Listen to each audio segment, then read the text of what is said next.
Hello guys! For today's tutorial, gawa nga ulit tayo ng headband. Ganitong design naman nga yung gagawin natin. Kailangan nga natin ng 7 passy wire para nga sa mga mini daisy. Tapos kailangan din natin ng metal headband, syempre. Tara, simulan na nga natin gumawa ng mini daisy. Alam na alam nyo na nga din gumawa ng mini daisy. Napakadali nga lang gawin na to.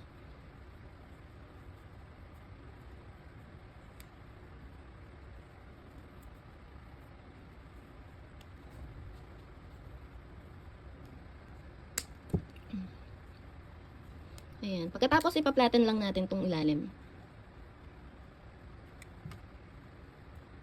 Ayan. Fast forward ko na nga itong video. Ito na yung mga mini daisy natin. Sunod naman nga natin gagawin yung buds.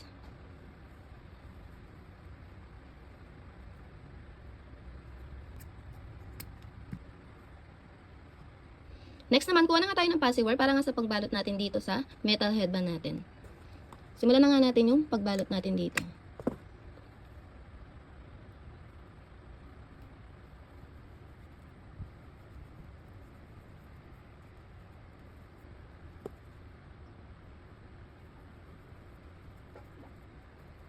Ayan, tapos na nga natin balutan tong metal headband natin. Ididikit na nga natin dito yung mga ginawa nating mini daisy.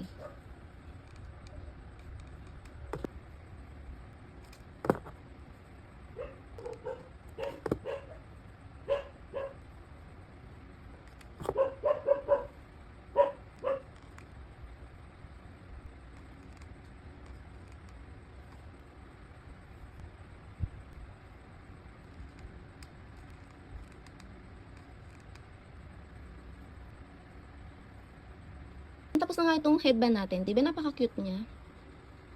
Hanggang dito na lang po. Salamat po sa panonood.